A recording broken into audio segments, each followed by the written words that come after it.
अस्सलाम वालेकुम dear students. आज का हमारा टॉपिक है मोशन ड्यू टू ग्रेविटी। आज हम motion due to gravity discuss करेंगे कि ग्रेविटी जो है, ग्रेविटी वो फोर्स है जिसके मदद से अर्थ जो है चीज़ें अपनी तरफ अट्रैक्ट करती है। ग्रेविटी उसको बोलते हैं, कशिश शकल उसको उर्दू में बोलते हैं। तो हमारे साथ आज जो मोशन होता है ग्रेविटी की वजह से, आज हम उसको डिस्कस करेंगे। ये काइनेमेटिक्स है, यूनिट नंबर 2 है, फिज़िक्स है, ग्रेड 9 का केपी गवर्नमेंट का टेक्स्ट बुक है। और ये यूनिट नंबर 2 काइनेमेटिक्स का लास्ट वाला टॉपिक है, बिल्कुल एंड वाला। ये आज यहाँ पे हम ये चैप्टर ख़त्म करने जा रहे हैं। तो आज हम इस बारे में बात करेंगे। पीछे वीडियोस में हमने इक्वेशन ऑफ मोशंस के बारे में बात की, उससे पिछले लेक्चर्स में हमने वेलोसिटी, एक्सेलरेशन, स्पीड, टाइम सारी चीज़ें डिस्कस की थी डिटेल से। वो आप पीछे वीडियोस में जाकर प्लेलिस्ट में जाकर देख सकते हैं। तो चलो आज का टॉपिक स्टार्ट करते हैं। Everyone has observed the effect of gravity as it causes objects to fall downward. हर कोई ये ऑब्ज़र्व कर चुका है आप लोगों में से कि जो चीज़ें हम ऊपर से गिरा देते हैं तो वो किस तरफ जाती है, वो नीचे की तरफ जाते हैं। Causes object to fall down, ये नीचे की तरफ जाते हैं। In the absence of air resistance, अगर कोई एयर रेजिस्टेंस ना हो, it is found that all bodies at the same location about the earth fall vertically with the same acceleration. अगर कोई रेजिस्टेंस ना हो, ये एक्सपेरिमेंट्स किए गए हैं कि अगर कोई रेजिस्टेंस ना हो तो तमाम ऑब्जेक्ट्स जो हम फ्री फॉल उसको देते हैं, हम उसको फ्रीली छोड़ देते हैं, तो वो अर्थ के चाहे जिस जगह पे भी हो वो सेम वेलोसिटी के साथ, सेम एक्सेलरेशन के साथ नीचे की तरफ आती है। Furthermore if the distance of the fall is small compare to the radius of the earth, the acceleration can be considered constant throughout its fall.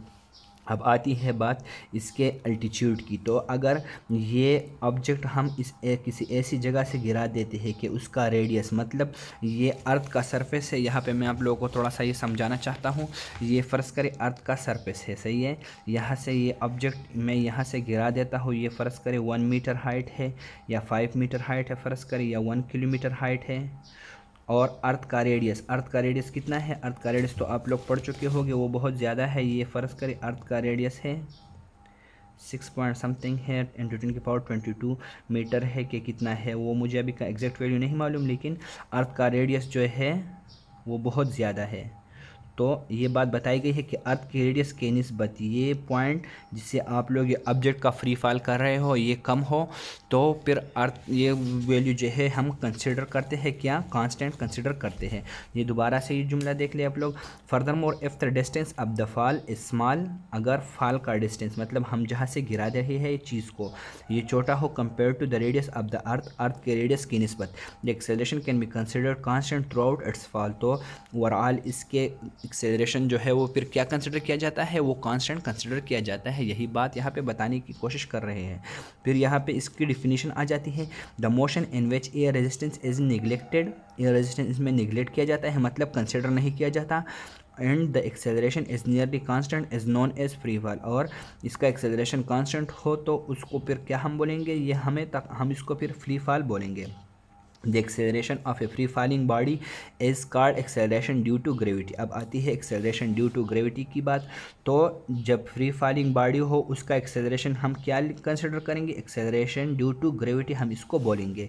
And its magnitude without any algebraic sign is denoted by the symbol G, और इसका magnitude हम किससे represent करते हैं, कोई algebraic sign हम इस पर नहीं लगाते, और इसका मैग्नीट्यूड हम स्मॉल जी से रिप्रेजेंट करते हैं, और इसको हम क्या बोलते हैं, जी है हमारे साथ क्या, एक्सेलरेशन ड्यू टू ग्रेविटी।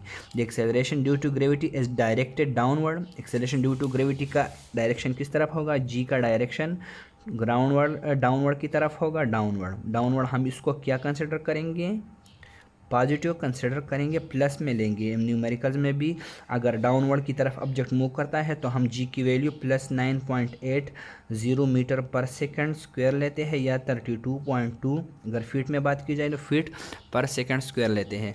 और जी की वैल्यू जब जिस केस में अपवर्ड जा रहा हो ऑब्जेक्ट, तो उसमें हम फिर -9.80 कंसिडर करते हैं, या -32.2 कंसिडर करते हैं।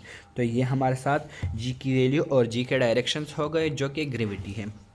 यहाँ पे आप लोग देखें, near the earth surface g is approximately g is equal 9.80 metre per second square, ये वैल्यू आप लोगों को याद होनी चाहिए। और 32.2 अगर फीट्स में बात हो रही हो न्यूमेरिकल्स में या कुछ में, तो ये वैल्यू भी आप लोगों को ज़ुबानी याद होनी चाहिए। बहुत ईजी है, सिंपल है, एक दो न्यूमेरिकल में आप लोग कर लेंगे तो आप लोगों को ये वैल्यू याद हो जाएगी। अब यहाँ पे बात करते हैं कि figure A show the well known phenomena of a rock falling faster than a sheet of paper. यहाँ पे एक एक्सपेरिमेंट किया गया है, ये एक रॉक है और ये एक पेपर है। तो इसमें एयर फिल्ड ट्यूब है ये, और ये जो है ये इवैक्यूएटेड ट्यूब है। इवैक्यूएटेड का मतलब है कि इसमें कोई एयर या एयर रेजिस्टेंस वगैरह कुछ और चीज़ें नहीं इन्वॉल्व। तो यहाँ पे जब एक में एयर फिल्ड है तो इसमें ये पेपर जो है इसका वज़न हल्का है, तो इसको एक अपथ्रस्ट सा मिलता है, तो ये स्लो स्लो आता है नीचे। और ये जो अब जो ये स्टोन है ये ज़्यादा तेज़ी से आ गया है। यहाँ पे एयर नहीं है, ये इवैक्यूएटेड ट्यूब है। इवैक्यूएटेड मतलब इसमें एयर भी नहीं है, कोई और भी नहीं है रेजिस्टेंस वगैरह मीडियम का। तो ये दोनों जो है ये सेम एक्सेलरेशन से नीचे की तरफ आ रहे हैं, मतलब इनके लिए जी कांस्टेंट हो जाता है। इनमें कोई रेजिस्टेंस नहीं है, तो ऑब्जेक्ट के वेट पर फिर डिपेंड नहीं करता है। ऑब्जेक्ट के वेट पर इस केस में डिपेंड करता है कि ये रेजिस्टेंस है, तो ये हल्का है, तो ये नीचे की तरफ हवा इसको ऊपर की तरफ पुश करता है, ये नीचे की तरफ जाता है, तो इसका मूवमेंट जो है थोड़ा स्लो है इस केस में, और इस केस में ये इक्वल मूवमेंट्स के साथ आता है। ये कंसेप्ट है इसका, यहाँ पे ये फिनोमिना डिस्कस किया गया है। ये देखिए figure A shows the well known phenomena of a rock falling faster than a sheet of paper, यही ये वाला। और दूसरे में क्या है, the effect of air resistance is responsible for the slower fall of the paper. ये मैंने आप लोगों को बता दिया कि पेपर क्यों स्लो मूव करता है, ये एयर रेजिस्टेंस की वजह से। When air is removed from the tube, दूसरे केस में जब एयर ट्यूब से रिमूव किया जाता है, as in figure B the rock and paper have exactly the same acceleration due to gravity. फिर हमारे साथ ये एक्सेलरेशन ड्यू टू ग्रेविटी जो है फिर ये सेम हो जाता है, मतलब दोनों ऑब्जेक्ट्स जो है वो सेम मूवमेंट्स के साथ, सेम एक्सेलरेशन के साथ नीचे की तरफ आ जाते हैं। और ये हमारे साथ क्या है, ड्यू टू ग्रेविटी जो एक्सेलरेशन है उसी में, तो ये कांस्टेंट है हमारे केस में। इसमें ये ऑब्जेक्ट्स के वेट पर डिपेंड नहीं करता है। इन the absence of air the rock and paper both fall freely. Since the acceleration is constant in free fall, the equations of kinematics can be used. अब हमने जो इक्वेशन ऑफ मोशंस डिराइव किए थे first, second और third, उसमें हमने बात की थी कि इसमें एक्सेलरेशन कांस्टेंट होता है। कांस्टेंट एक्सेलरेशंस के लिए हम ये इक्वेशंस निकाल रहे हैं। अब ये एक्सेलरेशन ड्यू टू ग्रेविटी अगर कांस्टेंट है तो यहाँ पे ये बात लिखी है, since the acceleration is constant in free fall. ये एक्सेलरेशंस जो है ये फ्री फॉल में कांस्टेंट है, मतलब ये जी की वैल्यू हमारे साथ कांस्टेंट है, तो हम काइनेमेटिक्स के इक्वेशंस इसके लिए भी यूज़ कर सकते हैं। इस मूवमेंट के लिए, इस मोशन के लिए भी हम काइनेमेटिक्स के इक्वेशंस यूज़ करते हैं। And these equations we replace a with the acceleration due to gravity g and distance s with height h. हम इसमें सिर्फ दो रिप्लेसमेंट्स करेंगे, ए को हम जी से रिप्लेस करेंगे और दूसरे हम एस को जो डिस्टेंस है या डिस्प्लेसमेंट है उसको हम हाइट से कवर करेंगे, इसमें हाइट आ जाता है। तो हम इक्वेशन ऑफ मोशंस किस तरह से लिखेंगे, फर्स्ट इक्वेशन ऑफ मोशन हमारे साथ क्या है, v f equal g equation आप लोगों को ज़बानी याद होने चाहिए, v i plus a t है हमारे साथ। तो इसको हम ग्रेविटी वाली इक्वेशन में किस तरह लिखेंगे, हम लिखेंगे V F equals final velocity equals initial velocity plus G T. यहाँ पे हम इस तरह से लिखेंगे। ये फर्स्ट इक्वेशन है हमारे साथ। सेकंड इक्वेशन ऑफ मोशन हमारे साथ क्या है, S equals we I T plus half A T square.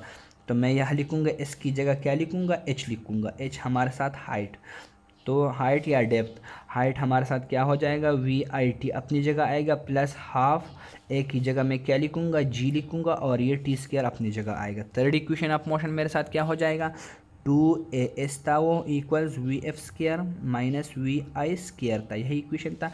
इसको अगर मैं ग्रेविटी की इक्वेशन में लिखना चाहूँ तो मेरे साथ हो जाएगा 2gh, जी ग्रेविटी, एच हमारे साथ height depth equals v f square minus v i square.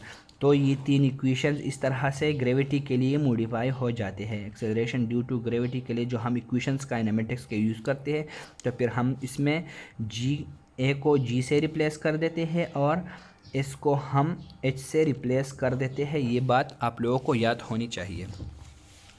तो ये बात यहाँ पे यही बताई गई है। When an object moves with the gravity acceleration due to gravity is taken as positive. जब ऑब्जेक्ट ग्रेविटी के साथ जाता है, मतलब नीचे की तरफ आता है, तो ये हम पॉजिटिव कंसिडर करते हैं। When the object moves against gravity, और ग्रेविटी के अगेंस्ट कब मूवमेंट करता है, जब ऑब्जेक्ट ऊपर की तरफ जाता है।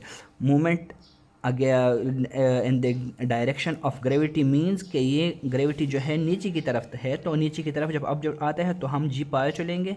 मूवमेंट अपोजिट डायरेक्शन में है, मतलब ऑब्जेक्ट ऊपर की तरफ जाता है अर्थ के सरफेस से, तो फिर हम जी की वैल्यू जो है वो नेगेटिव लेंगे।